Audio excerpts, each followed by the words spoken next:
Hey guys, it's Kevin here in my review for the season of Casual. Yes, Casual Season 2 has finally ended, and now I can review it. And of course, this is a show that doesn't have an intro, so I can't really say anything and show you an intro, because like I said, it doesn't have one. But anyways, guys, let's get into the season, because I was really looking forward to the season. As you guys know, I really loved Season 1. I thought it was a very surprising show. I expected nothing going into it, and I ended up really loving it. I thought it was just a great show about how to deal with depression and the feeling of being alone and things like that. And I was really looking forward to seeing how they were going to maybe make things a little bit more lighter and maybe get these characters to, you know, a good place in happiness in Season 2, and I was definitely looking forward to seeing what that was going to be like, and also the fact they had 13 episodes, I was definitely looking forward to seeing how that was going to be.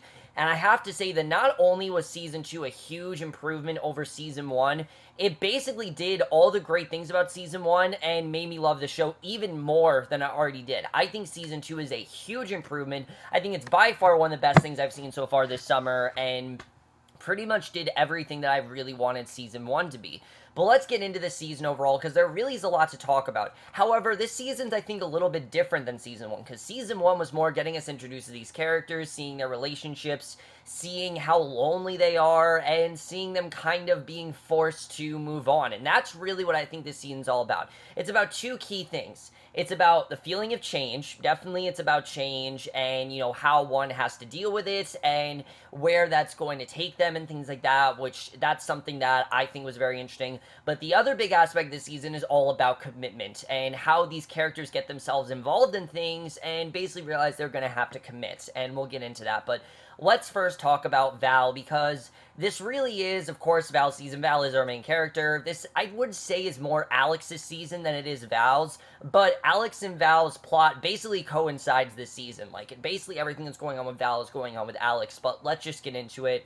Val, as we know, she has made the decision to continue living with Alex and Laura after all the shit she did, you know, with Emmy. They're trying to move on from it, and, Val ends up kind of realizing how lonely she is. You know, she doesn't really have many friends. She doesn't really have anyone on her side, and she really wants to make more friends. And she starts getting closer with her friend Jessica. This is someone who clearly she was friends with and she kind of distanced herself from, but she really starts to get closer with her. And I like seeing these two bond. I thought it was definitely interesting to watch that, and I thought it was definitely very interesting. Not Jessica, Jennifer, that's her name. Jennifer, is her friend. She's the therapist, works in the same building as Val, and these two get very close very quickly. I mean, there's some great scenes with them just playing charades, which I definitely really did like seeing, but through all of this, Jennifer can see how lonely Val really is, and that Val really needs someone in her life. Because really,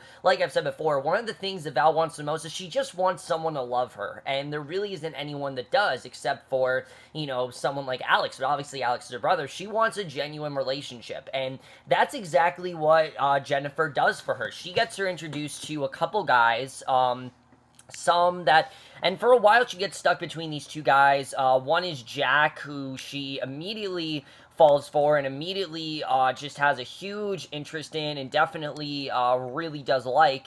And the other one, I can't remember his name, but she ends up picking Jack. Jack is someone who kind of gives her escape from reality. He's someone that genuinely does like her. He's someone that genuinely does care about her. And these two start a genuine relationship. And it goes very quickly from just casual sex to these two actually talking and actually having a genuine relationship. And it's really nice to see Val actually move on, because you didn't know if Val was going to be able to find that relationship, but it seems like Jack is that relationship for her. So I did like seeing Val go on this quest of self-discovery, kind of, and realize that she can be happy, and that's something I really did love.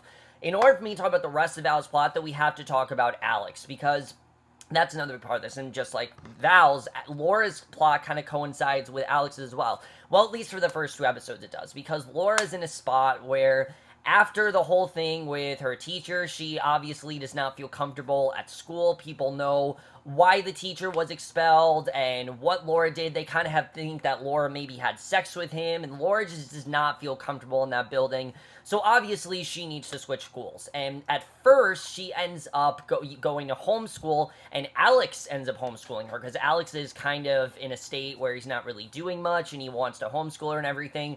The problem is that it's kind of awkward. He's not really great at what he does. It doesn't really work out in the way that Laura expects it to, and I did like something I think they did very well this season is that they give a lot more bonding for Alex and Laura, and I definitely did like seeing that, the way these two are bonding, but obviously it's too awkward for Laura. She can't really take him all that seriously, and it's just not really his career choice. So what he ends up doing is he really is in need of getting out of the house. He doesn't just want to stay in the house all cooped up and everything, so he decides to make Snogger his, personal job, and he makes it a full-time job rather than a part-time job, and he starts working at this company and everything at Snogger.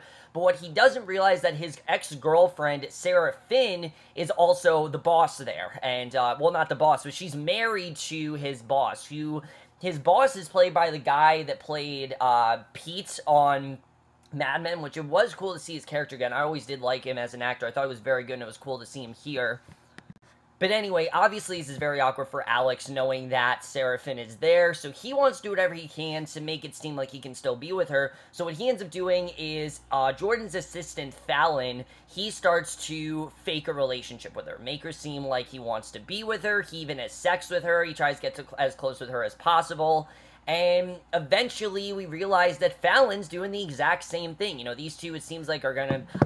Here's what I thought was gonna happen this season, and this is the genius of the show, is that whatever direction you think the show is going in, it never does. And what I thought they were gonna do this season is Alex and Fallon were gonna date for a little bit, and he's gonna realize that Fallon is the person that he really wants to be with, and Fallon's the person he really likes, which Fallon is played by Britt Robinson. Awesome to see her again. I've always liked her as an actress, but Fallon in general... we can see that she really isn't interested in him, but you're not really sure if she's faking it or if she's just going along with it. But you very quickly realize when they're at this party that Fallon's doing the exact same thing because she wants to be with Jordan. She really likes Jordan. She wants to be, with him, and basically, Sarah quickly realizes that this is exactly what Jordan wanted, that Jordan does like Fallon. She obviously gets jealous. Her and Alex start an affair, and Val actually doesn't approve of it, which is interesting to watch. I like seeing Val tell him not to do this, and that she, this is not going to end well for him, because it's clear this is just an affair, and that he's obviously not doing the right things. You can clearly tell that this is not really something that,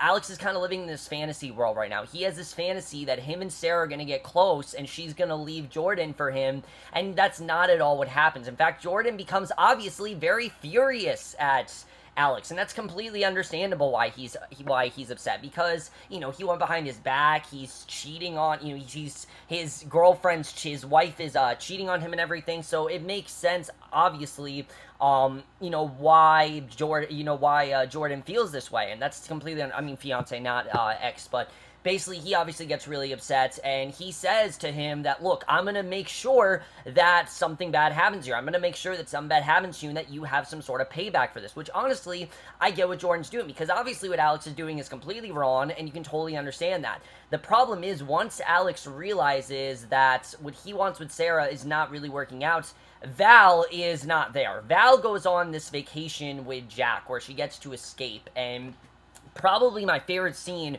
of this entire season is when Jack and Val, they're on this vacation together, and she looks like she's ready to leave because she's getting a call from Alex, and we know whenever Val gets a call from Alex, she runs off because she needs to be there for Alex. She needs to care for him. But I love what Jack says to her, that Jack says to her, do you really just want to care for your brother? Are you afraid of getting close to people? He asks her some very deep questions that I totally understand why he's asking her these things, because they are questions that I think we've been asking her this entire season. Things like, this entire show we've been wondering, are you afraid to get close to anyone? And we know that that's the truth, but she decides that, no, she's not going to respond to Alex. She ends up having sex with him on the beach, and it leaves Alex to deal with this on his own, and he really doesn't know how to do that, to the point where he turns to Leon. He can't even do it for himself. He has to turn to someone like Leon, and it's mainly because Alex is someone that clearly is afraid of change. He doesn't want things to be different. He wants Val to be there 24/7. He wants Val to be there for him as much as she can be, because they've had to raise themselves on their own, as we know, because, you know, we know their mother wasn't, Dawn was never really there for them, so we know they've always had to raise themselves on their own. The problem is Val's growing up. Val can't be there for him anymore, and he needs to realize that. I mean, Val's someone that she doesn't want to just be alone all her life. She doesn't just want to care for Alex all her life. She wants more than that. Alex, I think, wants that too, but he just doesn't really know how to break that change yet. He's someone that doesn't really want to change things, and it's understandable. I mean, change is a scary thing. You can totally understand why Alex feels that way, but he turns to Leon, and let me just say that Leon gets a very brief, actually, no, not a very brief, but in episode 11, Leon gets this fantastic, I think about 11-minute scene, and it is amazing, where we see Leon, and he sees this girl, and he automatically feels very close to her, he has sex with her, and he really thinks that maybe these two have a future together, but then he sees she's getting a call, realizes, holy shit, she's married, I'm also having an affair. So Leon is doing the exact same thing that Alex is doing, just in a different way. He wasn't deliberately doing it. Alex is deliberately in an affair with Sarah, hoping that she'll leave Jordan. Obviously, it's wrong, and his thinking is ridiculous, and I like that Leon tells him as well that what he's doing is crazy, and that he has no idea what's going on, and that he really can't help him here. And what Alex does next is probably the worst thing he could have done. What he decides to do is not try to deal with this on his own. You think that that's what he would do, but that's not what Alex does at all. Even when he hears this sign from an old man that says things will get better, you know, you gotta try to do this on your own and everything, he still doesn't do that. What he does instead is he makes Val think that Laura's in trouble, that there's something bad that happened with Laura, and this makes Val run to see what the hell is going on, realizes there's nothing wrong with Laura, realizes that Alex just basically tricked her into coming back, and this obviously really pisses Val off, to the point where she actually leaves. She doesn't come back, and where does she go? She goes to Drew, of all people. She doesn't go back to Jack. She actually goes to Drew, and why does she go to Drew? Because Drew actually wants to be with her now, and I think Val has this fantasy that her and Drew are going to get back together and everything's going to be great, but as we know, you know, Drew cheated on her once, he can do it again, and she's doing the exact same thing that he did, but she's just not really looking into it that way. She's thinking Drew's someone that cares for her. She's thinking Drew's someone that really wants to be with her, and she doesn't really see it in the way that she should. So, obviously, you know, Val is not too happy with Alex. You know, really, she's very much against him for the next few episodes, and Alex wants to find a way to prove himself to her, so what he decides to do is to throw her a party for her 40th birthday. Now, this sounds like the right thing to do, except that he invites everyone that he can think of, and I'm talking like, he invites Sarah, he invites Leon, he invites of course, Laura, people like that. He invites those people, but the kicker of all is that he invites Jack, and this really pisses Val off. Not because she doesn't want commitment, but because she knows that she and Jack don't really have a future right now, and that she doesn't really know if she wants to be with him. She doesn't really know what she wants right now. All she knows is that she wants some sort of change. She wants a sense of release from being in this house, and this obviously gets her very pissed off. She quickly realized that Alex is only doing this to make himself feel better, and she leaves the party. She actually does not stay for her own birthday, and this leaves Alex all alone. But before she can leave, she says she's ready to go back to Drew, and it seems like those two might actually get back together. But right before that can happen, in comes Charles, who before gave Alex this very big lecture about how he was unfaithful to Sarah and how him and Sarah have no future together. But Charles comes there and kind of as a sign of relief tells them that he's back. And they're obviously wondering why he's back or what's going on. We'll get into that in the finale, but that's pretty much everything that happens in Val and Alex's plot. I know there's a lot that happens there, but just as much stuff happens in Val and Alex's plots than Laura's plots. Because if Val's the character that grows the most this season, Laura, I think, is the one that's kind of afraid to grow. As much as Alex is, I think Laura is even more afraid to do so. And definitely Laura has a lot more to do this season than she did last season. Last season, she kind of had these two storylines, and I don't really think they went in the best places, but this storyline I loved. I love what they did with Laura this season. Laura, like I said, is quickly thrown from her school, and after the thing with Alex doesn't work, she ends up going to this homeschool, and this is a homeschool that she meets a lot of people. There's this teacher there, everyone kind of respects her, but she also feels like she's kind of outnumbered because she's a lot more vulgar than a lot of the students there. She's a lot more spoken than a lot of them. She's not afraid to really say what she thinks. And we know how Laura is. She's sarcastic, she's dry, she's her dry, sarcastic self. But she ends up getting close to this girl, Aubrey, who Aubrey is played by the girl that played Xanthebe in Unbreakable Kimmy Schmidt. It was cool to see her here. But we can clearly see that Aubrey and Laura have this connection, and Aubrey ends up getting very close to Laura, and I mean very close. I mean, these two start to bond over a lot of things, and Aubrey ends up kissing her, and Laura lets it. Laura actually lets her do it. After Aubrey gets her to destroy these bikes, she kisses her, and Laura gives in, but we quickly realize, I think Laura quickly realizes what she's doing, and she tries to stay strictly friends with Aubrey. Things get even more complicated, though, when you have this boy Spencer that comes in the mix. Now, Spencer is someone that is dying of, I believe it's brain cancer. I can't really remember. He has some sort of cancer. I can't remember, thyroid cancer, something like that. I can't remember what cancer it is, but he has terminal cancer, and he's going to die within a few months, and Aubrey and Laura end up wanting to do something for Spencer. They first make him a care package and things like that. But then Laura wants to take it one step further. She thinks, hey, why don't we try to have sex with Spencer? Because, Spencer's going to die, things like that. Why don't they try to do that and have a threesome with him? Now, I really knew this wasn't going to go well, because obviously Aubrey has feelings for Laura. Laura doesn't really want to admit she has these feelings. So I think Laura clearly, does have these feelings for Aubrey, but she doesn't really want to admit it yet, and she doesn't, want to admit that maybe she doesn't just like guys. Maybe she actually is bi. Aubrey clearly is open with her sexuality. Aubrey clearly is someone that isn't afraid to show who she really is, and, she's actually tentative at first to have sex with Spencer, which kind of makes me think that Aubrey's actually a lesbian. That's what I'm thinking. I'm thinking Aubrey's not bi. I think she's actually a lesbian. But they do end up having a threesome with Spencer, and they basically agree that it's going to be strictly a one-time thing. They're not going to do it again.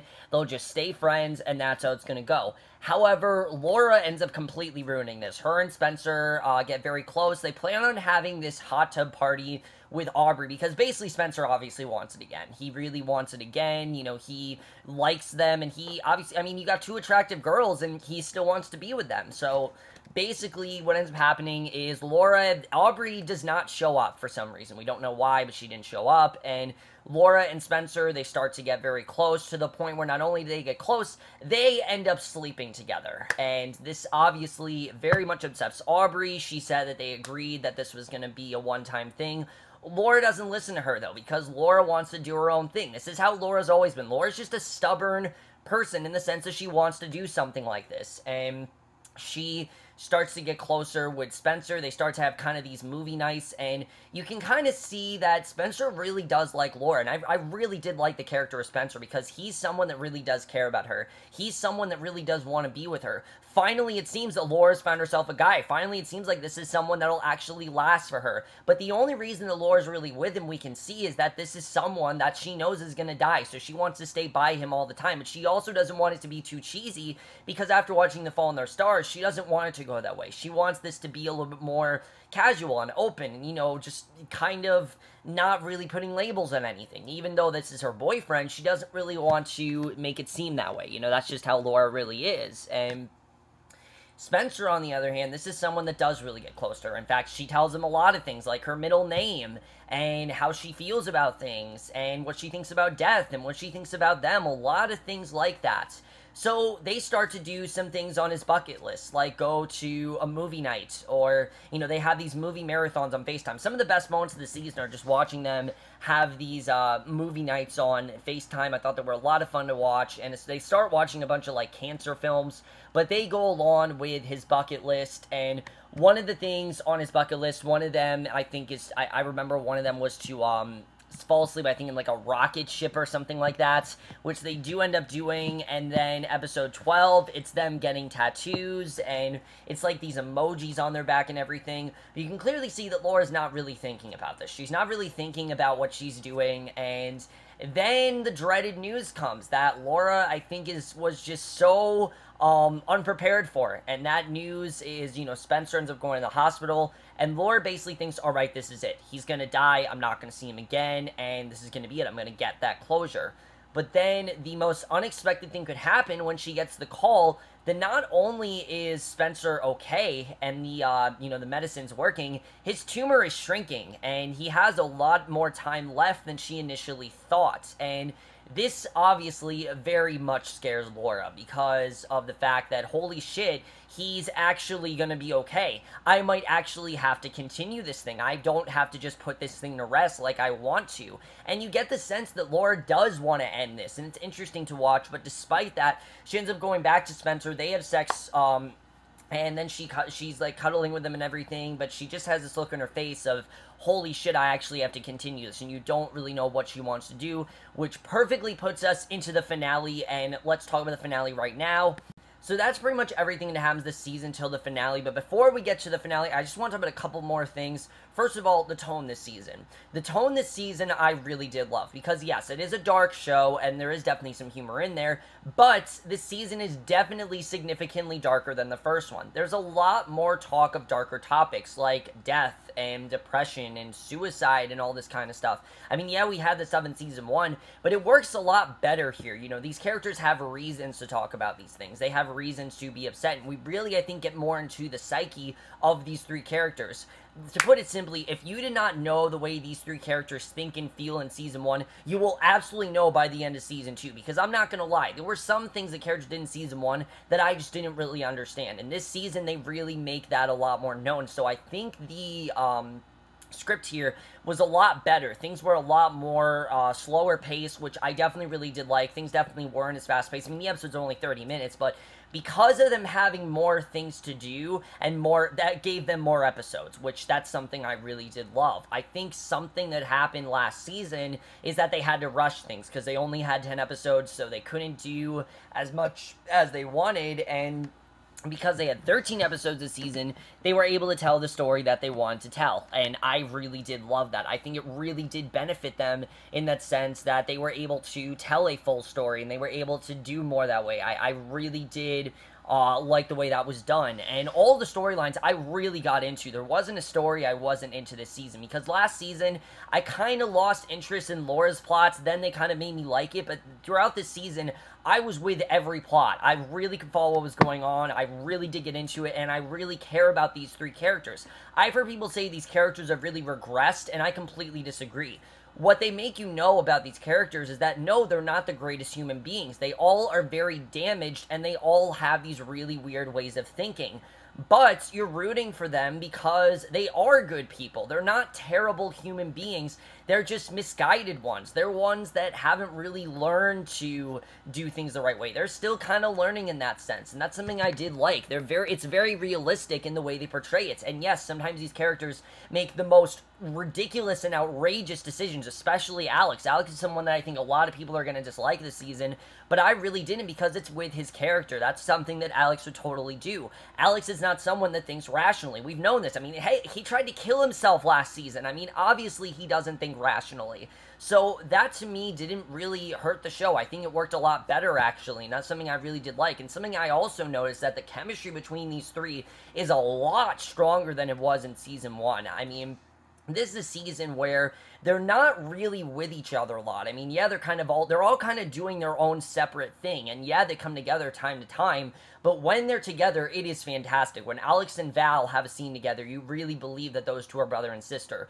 Laura and Alex especially, I felt difference here, because you can see that they're a lot more comfortable with their roles, and because of that, they're able to expand a little more. I think even some of it was improv a little bit. I honestly think that Tara Lynbar improv some stuff, because she's just so good at that character, and I think she just does a great job with that. And the new characters as well, I really was able to get behind. I really like the character of Aubrey. I liked the character of Spencer. Was there enough Aubrey? No. I do think that's one of my only complaints, that Aubrey this season didn't have a ton to do, but I think that was what the point was. I mean, they're kind of just starting that storyline. We'll talk more about them when we get to the spoilers.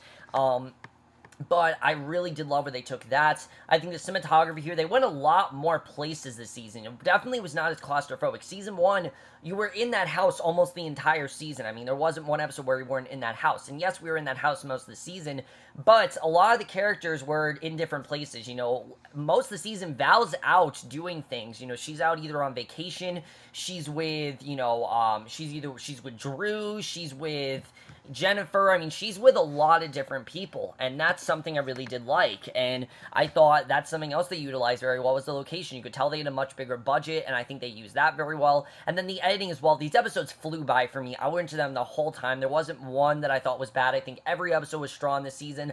Almost every episode I gave a 5 out of 5. I'm not gonna lie. Almost every episode I did, because I really did think it was perfect in that regard, but that's really what I have to say about the season. And now that I've talked about the season overall, now I just want to get into the season finale, because there really is a lot to talk about in the season finale. So if you guys haven't seen the season finale, do not watch the rest of this review. This is a major spoiler, but the difference is with this finale is that while it is major, you kind of see it happening, and it's definitely more of a positive finale than last season. Last season's finale, I wasn't really a huge fan of, as you guys know. I think a lot of the decisions made last season were very abrupt in the sense that they didn't have enough episodes, so they ended plots before they started, and they really didn't get to tell the story that they wanted to. This season, however, they were able to do more of an epilogue. That's really what this finale was. It was kind of an epilogue, and I did like seeing that. I thought that was something I definitely really did enjoy. But of course, the main plot of this episode is very sad, but it's also not too sad because the character revolves around. You have Charles, who's come, and Alex and Val think they're going to get the usual lecture, or he's going to beg them for money or something like that. Instead, he tells them that he's dying. His lungs and things like that aren't working anymore, and he's dying, and not only is he dying, he wants to you know, he says he wants to euthanize himself in the sense that he's going to overdose on pills, and he wants to die that day. And it's very sad to see, but at the same time, you understand this is a good thing for them, because this is someone that's always made them feel like shit, and with him out of the picture, it finally gives them a sense of release. And throughout the episode, you see that Laura's trying to find medication, and the doctor's not letting her get it and everything, but she's also very confused as to where she stands with Spencer, because she knows that Spencer's gonna live. She doesn't really know what she wants to do with him, and what she ends up doing is she knows that he's 18, she gets him to get her the pills, and then they have this real talk where she basically tells him that she, you know, just doesn't really know what to do now. The fact that he didn't die, he's asking her if she wanted him to die, and she just tells him that this is it, she doesn't want this anymore. And the best scene for me of that was when she goes to Val, and she's like, I'm a shitty person, I'm a horrible person, I'm fucked up in the sense that I want, and she literally admits that she wanted him to die.